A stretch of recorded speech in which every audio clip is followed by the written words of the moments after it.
द्वितीय सेमेस्टर के छात्र छात्राएं, आज हम पढ़ेंगे राजनीतिक सिद्धांत के बारे में। DB girls college, government dB girls college Raipur से मैं श्रीमती उज्ज्वला सिंह आपको इस टॉपिक के बारे में बताऊंगी। तो राजनीतिक सिद्धांत क्या है? राजनीतिक सिद्धांत, ये पॉलिटिकल थ्योरी आप लोगों ने फर्स्ट ईयर में पढ़ा था, बीए फर्स्ट ईयर से आप लोग पढ़े हैं। और इसका ये शब्द का जो उपयोग है वो कई शब्दों के साथ इसमें काफ़ी कन्फ्यूजन होता है छात्रों को। और यह वर्ड जो है, ये शब्द जो है, इसका उपयोग कई चीज़ों के लिए हुआ है, जैसे कि राजनीतिक सिद्धांत का राजनीतिक चिंतन, राजनीतिक दर्शन, राजनीतिक चिंतन यानी पॉलिटिकल थॉट, पॉलिटिकल फिलॉसफी, राजनीतिक विचार या पॉलिटिकल आइडियोलॉजी या राजनीतिक विश्लेषण, पॉलिटिकल एनालिसिस, राजनीतिक परीक्षण, राजनीतिक विचारधारा, राजनीतिक व्यवस्था, पॉलिटिकल सिस्टम के सिद्धांत आदि के पर्याय के रूप में होता रहा है। लेकिन यह राजनीतिक विज्ञान या राजनीतिक सिद्धांत और राजनीतिक दर्शन, ये दोनों एक ही नहीं है बल्कि अलग अलग है। तो आइए आज हम जानते हैं उसके अर्थ को कि राजनीतिक विज्ञान में राजनीतिक सिद्धांत क्या है और राजनीतिक दर्शन क्या है, इसमें अंतर क्या है। ठीक है, तो राजनीतिक सिद्धांत और राजनीतिक दर्शन वो समानार्थी माना जाता है, किंतु यह दोनों एक नहीं है। दर्शन एक बुद्धि का विज्ञान है, it is a intellectual science. Plato और अरस्तु राजनीतिक दार्शनिक इसी कारण है क्योंकि उन्होंने सत्य की खोज की। राजनीतिक दर्शन दर्शन का ही एक भाग है, it is a part of philosophy. Political philosophy is a part of philosophy. तो दर्शन शास्त्र क्या करता है? दर्शन संसार की हर वस्तु की व्याख्या करने का प्रयास करता है, जैसे कि यह संसार क्यों है, इसका क्या उद्देश्य है, उसमें मानव जो है उनका क्या उद्देश्य है, प्रकृति का क्या उद्देश्य है और इसका आदर्श स्वरूप क्या है। इन्हीं बातों पर चिंतन करता है दर्शन शास्त्र। वह सदैव सत्य की खोज में लगा रहता है कि हर वस्तु का, हर प्राणी या हर जो भी विश्व में जो कुछ भी है, स्वयं विश्व भी है, तो उसके अस्तित्व का क्या, उसकी आवश्यकता क्या है, उसका कारण क्या है, क्यों अस्तित्व में आया, उसका उद्देश्य क्या है उसके अस्तित्व में आने का, और उसका सत्य क्या है, इसी को खोजना जो है वो शास्त्र का, इसका दर्शन शास्त्र का कार्य है। इस संदर्भ में दर्शन न केवल है का परीक्षण करता है बल्कि वह यह भी देखता है कि किसी वस्तु को कैसा होना चाहिए, अर्थात वह हर वस्तु का, हर संस्था के वह आदर्श स्वरूप पर चिंतन करता है। कि उदाहरण के लिए जैसे एक राज्य है, तो राज्य कैसा होना चाहिए, कैसा है नहीं, वो कैसा होना चाहिए, वो उसके आदर्श स्वरूप। एक आदर्श राज्य कैसा होना चाहिए, एक आदर्श राजा कैसा होना चाहिए, एक आदर्श नागरिक कैसा होना चाहिए, उसमें क्या गुण होने चाहिए, अर्थात वह अपनी कहीं ना कहीं वह मौजूदा जो परिस्थितियां हैं उससे वह संतुष्ट नहीं है, उसमें वह कुछ दोष देखता है और वह उन दोषों को सुधारना चाहता है, वो उन दोषों से रहित उस चीज़ को देखना चाहता है, इसलिए वो उसके आदर्श रूप की कल्पना करता है। आप एक स्टूडेंट हो तो उसी तरह आप सोचिए कि आपके मन में भी एक टीचर को लेके कुछ कल्पनाएं होती है कि आदर्श शिक्षक कैसा होता है। हम भी ऐसे सोचते हैं एक आदर्श स्टूडेंट कैसा होना चाहिए, जो 100% आता हो, अटेंडेंस जिसकी हो, जो क्लास में ध्यान देता है, जो दिया हुआ कार्य को पूर्ण करता है, जो सबके साथ अच्छे से बिहेव करता है। अब देखिए ये आदर्श जो है यह काल्पनिक होते हैं, क्योंकि ये सारे गुण किसी भी व्यक्ति में मिलना जो है वो संभव नहीं होता। ना ही कोई आदर्श छात्र होता है, ना ही कोई आदर्श शिक्षक होता है, ना कोई आदर्श राजा होता है, ना आदर्श प्रजा होती है। तो फिर हम इसका अध्ययन क्यों करते हैं? तो हम इसका अध्ययन इसलिए करते हैं कि ये हमारे लिए एक लक्ष्य, एक उद्देश्य का कार्य करते हैं। कि जब तक हम किसी एक उद्देश्य, जैसे अब आप लोगों को जो मार्क्स होते हैं वो कितने में से मिलते हैं, कहीं आपको 100 में से मिलते हैं, कहीं 75 में से मिलते हैं। तो हम जानते हैं कि जब तक कि वो गणित ना है, जब तक कि वो साइंस की या नेचुरल साइंस के सब्जेक्ट नहीं है, तो हमको 100 में 100 नहीं मिल सकते। वो सिर्फ फिजिक्स में या मैथ्स में ऐसे मिल सकते हैं, ऑब्जेक्टिव टाइप में भले मिल जाते हैं, लेकिन हम जानते हैं कि हमको 100 नहीं मिल सकते। लेकिन हम कम से कम ये तो कोशिश कर सकते हैं कि हमको 100 में से 80 प्राप्त हो जाए।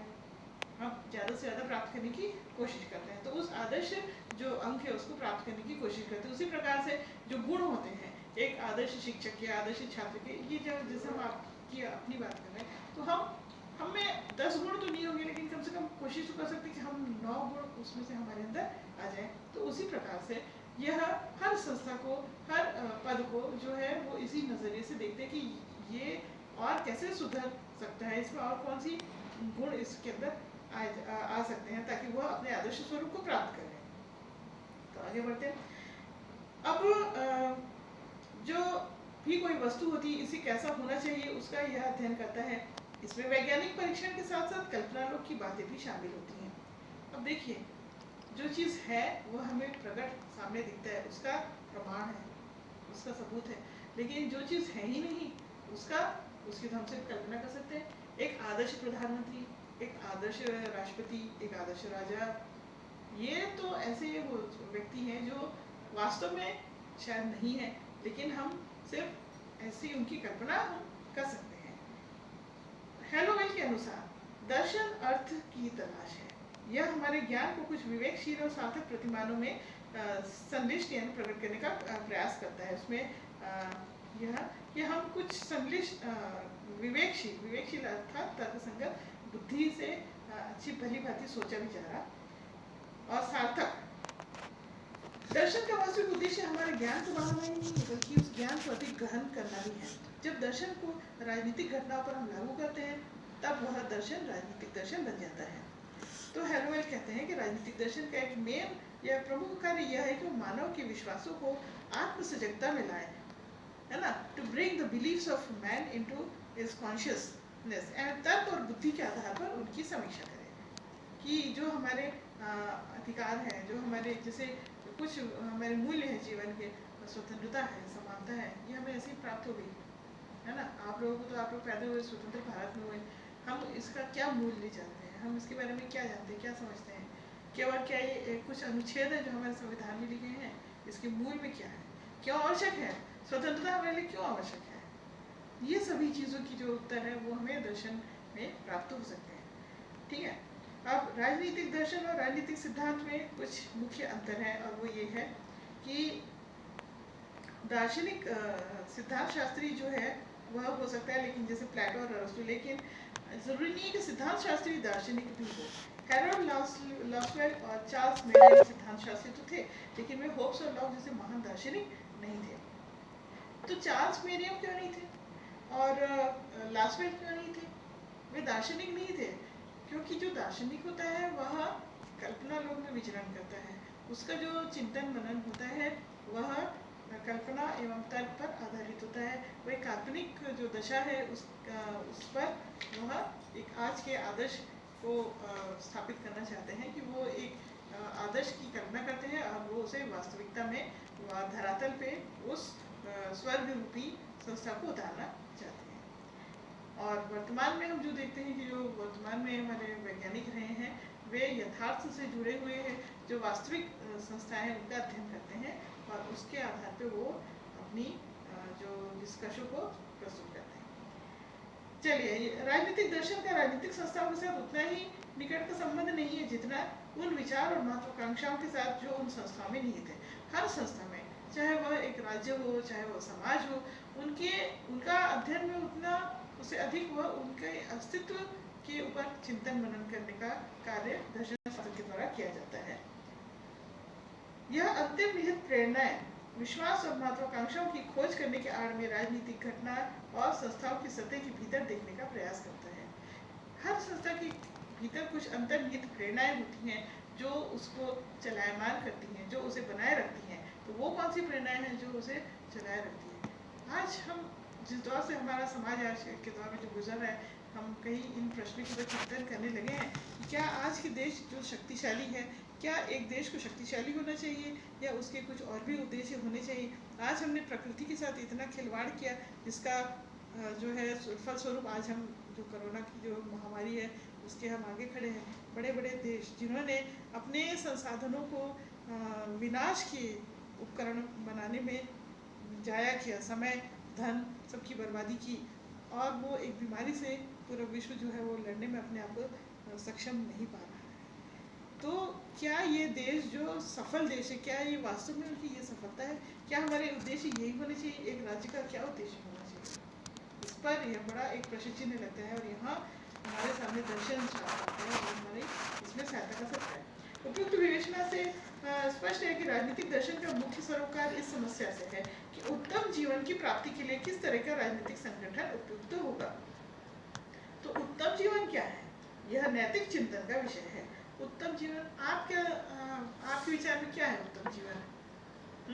उत्तम जीवन का अर्थ क्या होता है कि क्या हमारे जीवन में नैतिकता होनी चाहिए? क्या धनी होना ही उत्तम जीवन है? क्या हमारे सारे संसाधन हमारे पास उपलब्ध हो जाए, रोटी कपड़ा मकान हमको मिल जाए तो क्या हमारा जीवन उत्तम जीवन हो जाएगा? या उत्तम जीवन के लिए इससे भी अधिक, चलिए ठीक है, स्वास्थ्य शिक्षा को भी हमने जोड़ दिया, क्या यही सब प्राप्त करके हम उत्तम मानव हो गए? क्या हम अच्छे मानव हो गए? नहीं। राजनीतिक सिद्धांत अनुभवात्मक ज्ञान पर आधारित होने के कारण उत्तम जीवन को परिभाषित करने के काफी पास पहुंच गया है, लेकिन फिर भी दूर है। किंतु राजनीतिक सिद्धांत में वैज्ञानिक अध्ययन के अंतर्गत उत्तम जीवन की बहुत सारी मान्यताओं को परखने की सहायता अवश्य मिल जाती है। उत्तम जीवन को परखने की कई हमें यहाँ पे मान्यताएं, मतलब कई हम लोग देखते हैं कि बहुत सारी चीज़ें हैं जो हमें उत्तम जीवन, जैसे उदाहरण के लिए कि यदि हमें मौलिक अधिकार प्राप्त है तो हम कह सकते हैं कि हमारा जीवन उत्तम जीवन है, कि हमें मौलिक अधिकार प्राप्त हो रहे हैं, हमें संवैधानिक अधिकार प्राप्त हो रहे हैं। तो ऐसी राजनीतिक व्यवस्था जिसमें संवैधानिक अधिकार हमें अधिक से अधिक मौलिक अधिकार प्राप्त हो, तो वह राजतंत्र नहीं है बल्कि वह लोकतंत्र है। ऐसी सर्वव्यापी विश्वव्यापी ऐसी मान्यता है। तो प्रायः जिन देशों में लोकतंत्र है वहाँ पर संवैधानिक जो अधिकार है वो भी प्राप्त है, लेकिन उनकी भी सच्चाई है कि कई जगह आज भी लोग उनसे वंचित हैं। लोकतंत्र में भी कई लोग हैं जो अपने मौलिक अधिकारों से, समानता के अधिकार, स्वतंत्रता के अधिकार से आज भी वंचित है। ठीक है। राजनीतिक सिद्धांत के अंतर्गत राजनीतिक जीवन की विभिन्न अभिव्यक्ति के अध्ययन के लिए उपयुक्त पद्धतियों का चयन और प्रयोग किया जाता है। सार रूप में कह सकते हैं कि राजनीतिक दर्शन का सरोकार किससे है? तथ्य, आदर्श, मानक और मूल्य, इन सभी से है। राजनीतिक सिद्धांत राजनीतिक विज्ञान की सबसे ज्यादा सरल और सबसे कठिन घटनाओं में से एक है। तो राजनीतिक सिद्धांत शब्द की उत्पत्ति कहाँ से हुई? यह एक यूनानी भाषा, ग्रीक लैंग्वेज का एक शब्द है, थ्योरिया, इससे हुई। राजनीतिक सिद्धांत को अंग्रेजी भाषा में पॉलिटिकल थ्योरी कहते हैं। थ्योरिया शब्द का अर्थ है समझने की दृष्टि से चिंतन की अवस्था में प्राप्त किए किसी सुकेंद्रित यानी फोकस्ड मानसिक दृष्टि, इंटेलेक्चुअल इंसाइट, जो उस वस्तु के अस्तित्व और कारणों को प्रकट करती है। अर्थात एक ऐसी मानसिक दृष्टि जो एक वस्तु के अस्तित्व को और उसके कारणों को प्रकट करती है कि वह क्यों अस्तित्व में आया, क्यों आवश्यक था और उसको किस कारण से वह आया है। केवल जैसे राज्य है, राज्य क्यों आया, कैसे आया, कहाँ से आया और उसके आधार में कौन कौन सी कारण थे, इन सभी का वह चिंतन करता है, विश्लेषण करता है। केवल वर्णन में किसी लक्ष्य के बारे में कोई विचार या सुझाव देना ही सिद्धांत नहीं होता। सिद्धांत के अंतर्गत किसी भी विषय के संबंध में एक लेखक की तरह पूरी सोच या समझ सम्मिलित होती है। उसमें हम तथ्यों का वर्णन करते हैं, व्याख्या करते हैं, लेखन का इतिहास बोध, उसकी मान्यताएं, लक्ष्य सभी शामिल है जो किसी सिद्धांत का प्रतिपादन करते हैं। आधुनिक अर्थ में राजनीतिक सिद्धांत के अंतर्गत वो सारी गतिविधि आ जाती है जो सत्ता के लिए संघर्ष से संबंधित है। जहाँ सत्ता के लिए संघर्ष है वहाँ पे राजनीति है और उसका अध्ययन राजनीति विज्ञान का अध्ययन होगा और वही राजनीतिक सिद्धांत जो है उसमें अनिवार्य हो जाते हैं। तो राजनीतिक सिद्धांत की कुछ परिभाषाएं हम देख लें। कोकर के अनुसार जब राजनीतिक शासन, उसके रूप और इसकी गतिविधियों का अध्ययन या तुलना तत्व मात्र के रूप में न करके बल्कि लोगों की आवश्यकता, इच्छा और उनके मतों के संदर्भ में घटना को समझने और उसके मूल्य आंकने के लिए हम करते हैं, तब हम इसे राजनीतिक सिद्धांत का नाम देते हैं। जॉर्ज सेबाइन के अनुसार व्यापक तौर पर राजनीतिक सिद्धांत से अभिप्राय उन सभी बातों से हैं जो राजनीति से संबंधित है। असंकीर्ण अर्थ में यह राजनीतिक समस्याओं की विधिवत छानबीन से सरोकार रखता है। तो राजनीतिक सिद्धांत हम क्यों पढ़ते हैं? ताकि हम राजनीतिक समस्याओं को समझ सकें और उनके हल पर हम विचार कर सकें कि किस प्रकार से इसका हल किया जा सकता है ताकि बेहतर राजनीतिक जीवन को प्राप्त कर सकें। और तो इससे हम देखते हैं कि राजनीतिक सिद्धांत राज्य, शासन, सत्ता, प्रभाव और कार्यकलाप, इन सभी का अध्ययन करता है। यह राजनीतिक घटनाओं का ही जो तरीका है, अवलोकन, व्याख्या और मूल्यांकन, तीनों तत्व मिलाकर राजनीतिक सिद्धांत का निर्माण करता है। पहले तो घटनाओं का अवलोकन किया जाता है राजनीतिक, और फिर उसकी व्याख्या की जाती है। व्याख्या करने के बाद मूल्यांकन, उसके आधार पे हम सामान्यीकरण करते हैं। ठीक है। अब कोई भी सिद्धांत शास्त्री किसी राजनीतिक घटना के अवलोकन, उसके कार्यकाल संबंध को स्थापित करके और अपना निर्णय देकर ही राजनीतिक सिद्धांत का निर्माण करता है। किसी भी राजनीतिक चिंतक को राजनीतिक सिद्धांत का निर्माण करने के लिए वैज्ञानिक और दार्शनिक दोनों की भूमिका अदा करनी पड़ती है। और इस समय राजनीतिक सिद्धांत और राजनीतिक दर्शन समानार्थी ही लगभग माने गए हैं। आज हम लोग संक्षेप में राजनीतिक सिद्धांत के विकास पर थोड़ा नजर डालते हैं। तो राजनीतिक सिद्धांत की उत्पत्ति का केंद्र कहाँ है? यूनान देश रहा है। यूनानी दार्शनिकों चिंतकों ने आदर्श राज्य की कल्पना पर ही अपना सारा ध्यान केंद्रित किया था। और जैसे कि हम लोग देखते हैं कि प्लेटो और अरस्तु उन दोनों ने आदर्श राज्यों की कल्पना की। उसके बाद आया मध्य युग। मध्य युग को अंधकार का युग भी कहा जाता है, क्योंकि इसमें धर्म ने राजनीति को पूरी तरह से आच्छादित कर दिया, जिस प्रकार से सूर्य को जो बादल ढक देते हैं। Saint Thomas Aquinas, Marsilio Padua, ये सब उस काल के काफ़ी ग्रेगरी, पोप ग्रेगरी द्वितीय, ये सारे ऐसे व्यक्ति रहे हैं जिन्होंने ईश्वर को और मतलब इस पृथ्वी का निर्माता माना है, राज्य का भी जो है उसका निर्माता माना, और ये माना कि जो राजा है वो उनका प्रतिनिधि होता है। और इसी प्रकार की अवधारणा हम हीगल के चिंतन में भी देखते हैं कि जहाँ वो the state is a March of God on earth, जहाँ वो राज्य को ईश्वर का ही अवतार मानते हैं। और ये आदर्शवादी राज्य के आदर्शवादी सोच का यह युग रहा। उसके बाद औद्योगिक क्रांति है। उसके बाद इंग्लैंड और अमेरिका में संविधान और संवैधानिक कानूनों के विकास पर बल दिया जाने लगा। अब राज्य, कानून, प्रभुसत्ता, अधिकार और न्याय, इनकी कल्पनाओं के साथ साथ सरकारों की कार्यविधियों को भी परखने की चेष्टा जागने लगी। और ये इसी युग में हम देखते हैं कि राष्ट्रीय राज्यों का भी उदय हुआ, और इसके बाद जो है लोकतांत्रिक राज्यों का शासन प्रणालियों का उदय हुआ। और यह प्रक्रिया 19वीं सदी के अंत तक की चली। 20वीं सदी के आरंभ में राजनीतिक सिद्धांत पर एक विशिष्ट क्षेत्र माना गया। 1903 में अमेरिकन पॉलिटिकल साइंस एसोसिएशन ने राजनीतिक सिद्धांत को राजनीति विज्ञान का महत्वपूर्ण विषय स्वीकार किया और इसके अध्ययन और विकास के प्रयास तेज कर दिए। अब राजनीतिक सिद्धांत का अध्ययन की विषय राजनीतिक, अब क्या हुआ देखिए, ये इस समय 1903 में यहाँ एक व्यवहारवादी आंदोलन का सूत्रपात जो धीरे धीरे भी हो रहा है, और अब जो अध्ययन का क्षेत्र है उसमें भी विस्तार होने लगा है। राजनीतिक सिद्धांत के अध्ययन के विषय राजनीतिक संस्था, राज्य के लक्ष्य, न्याय, सुरक्षा, स्वतंत्रता, समानता आदि के साथ साथ और भी चीजें आ गई इसमें। क्या? विशिष्ट वर्ग या एलिट्स, शक्ति, प्रभाव। विशिष्ट वर्ग, अब आपको मालूम है कि राजनीति चाहे वो लोकतंत्र हो या राजतंत्र हो, कुछ विशेष लोगों का एक समूह होता है, गुट होता है, जो हर प्रकार की राजनीति में वह सबसे ऊपर रहता है। मेन निर्णय लेने वाला वही गुट होता है। जैसे कि अगर हम किसी देश के राष्ट्रपति की बात करें तो एक राष्ट्रपति के आसपास कुछ लोग रहेंगे, कुछ लोग होंगे जो निर्णय लेने की प्रक्रिया में आगे रहते हैं, चाहे वो संसद के सदस्य भी हो सकते हैं, मंत्रीगण हो सकते हैं। तो हर राज्य में हर राजनीतिक व्यवस्था, अगर वो राजा है तो उनके आसपास के कुछ मंत्री हैं, तो अंततः निर्णय मुख्य रूप से इसी ग्रुप के द्वारा लिया जाता है। तो इसको हम कह सकते हैं कि यह एक एलीट या विशिष्ट वर्ग है। शक्ति, प्रभाव, शक्ति यानी कि पावर, इस शक्ति को प्राप्त करना और उसको बनाए रखना, उसका प्रदर्शन करना, इसी की जो अध्ययन है वो भी राजनीति विज्ञान के अंतर्गत आया। प्रभाव यानी कि इन्फ्लुएंस। राजनीतिक विकास किस प्रकार से है कि जहाँ अधिक से अधिक जो जैसे हम कहें कि धर्मनिरपेक्षता में वृद्धि होती है और अधिक से अधिक लोगों का राजनीतिक सहभागिता बढ़ती है, और जहाँ जो भूमिकाएं हैं, तो हर कार्य के लिए जो भूमिकाएं हैं उसका मतलब एक कार्य के लिए एक ही व्यक्ति उस कार्य को करे, तो हम कहेंगे कि यह उसका विकास है। ठीक है। अब राजनीतिक संस्कृति आदि भी राजनीतिक सिद्धांत के दायरे में भी आ गई। अब राजनीतिक संस्था के गुण दोष की चर्चा के साथ साथ इनकी अच्छाई बुराई के बारे में भी चर्चा होने लगी। चार्ल्स मेरियम, कैटलेन जैसे विचारकों के प्रयास के द्वारा राजनीतिक सिद्धांत यथार्थवादी प्रकृति से पूर्ण हो गया। लॉसवेल तथा ईस्टर्न ने व्यवहारवाद को जन्म देकर राजनीतिक सिद्धांत को आधुनिक सिद्धांत में प्रवेश दिला दिया। व्यवहारवाद के आने के बाद परंपरागत राजनीतिक सिद्धांत को आधुनिक राजनीतिक सिद्धांत की परिधि में प्रवेश इसका हो गया। अब ईस्टर्न ने राजनीति विज्ञान में नए राजनीतिक सिद्धांत के निर्माण पर जोर देना शुरू किया। 1969 में ईस्टर्न ने उत्तर व्यवहारवाद की क्रांति का सूत्रपात किया और राजनीतिक सिद्धांत को नया आयाम दिया। द्वितीय विश्व युद्ध के बाद राजनीतिक सिद्धांत नई राजनीतिक समस्या से जूझ रहा है, और आज भी हम उसे ये नहीं कह सकते कि एक पूर्ण अभी सिद्धांत हो चुका है, वो है अभी भी इसमें विकास अभी भी हो रहा है। तो राजनीतिक सिद्धांत अभी पूर्णतः परिपक्व नहीं हुआ है, मैच्योर नहीं हुआ है, अभी भी वह अपने अपरिपक्व स्थिति में है।